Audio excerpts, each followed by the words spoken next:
చైనాలో సంథింగ్ ఏదో జరుగుతోంది.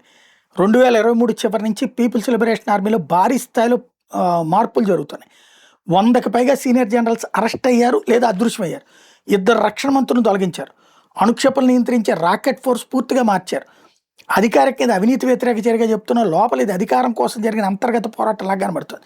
జిన్పింగ్ సైన్యం మీద పూర్తి నియంత్రణ సాధించాలనేటువంటి ప్రయత్నంలో టాప్ కమాండ్ స్థాయిలో విభేదాలు వచ్చినాయని, ఆ విభేదాలే ఇప్పుడు పర్జిగా మారినట్టు విశ్లేషకులు చెప్తున్నారు. కమాండ్కి సంబంధించినటువంటిదే అతిపెద్దదైనటువంటిది. ఈ పరిస్థితుల వల్ల పీపుల్స్ లిబరేషన్ ఆర్మీలో నిర్ణయాలు తీసుకునే ధైర్యం తగ్గిపోయింది.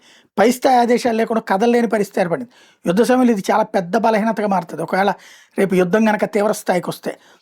బయటికి చైనా ఇరాన్ అంశంలో మధ్యవర్తిగా కనిపిస్తున్న ఇరాన్ అమెరికా మధ్య డిప్లొమాటిక్ పాత్ర పోషిస్తుంది. కానీ డిప్లొమాటిక్ బలం వెనకాల సైనిక అస్థిరత ఉండడం అన్నటువంటి చాలా కీలకం. చైనా చమురు సరఫరా దాదాపు 50% స్ట్రైట్ ఆఫ్ హార్ముజ్ ద్వారానే వస్తుంది. అదే మార్గం అంతరాయం కలిగితే చైనా ఎకానమిక్ ఇండస్ట్రీకి, సైన్యానికి ఒకేసారి దెబ్బపడుతుంది. చైనా దగ్గర 1.2 నుంచి 1.4 బిలియన్ బ్యారెల్స్ ఆయిల్ రిజర్వ్లు ఉన్నాయి. అవి శాశ్వత పరిష్కారం కాదు. ఇప్పుడు టైం ప్రెషర్ పెడుతుంది. ఫిబ్రవరి చివరి నుంచి డిస్టర్బెన్స్ మొదలైందని తీసుకుంటే జూన్ ప్రారంభానికి చైనా మీద ఒత్తిడి పెరిగే అవకాశం అయితే స్పష్టంగా కనబడుతుంది.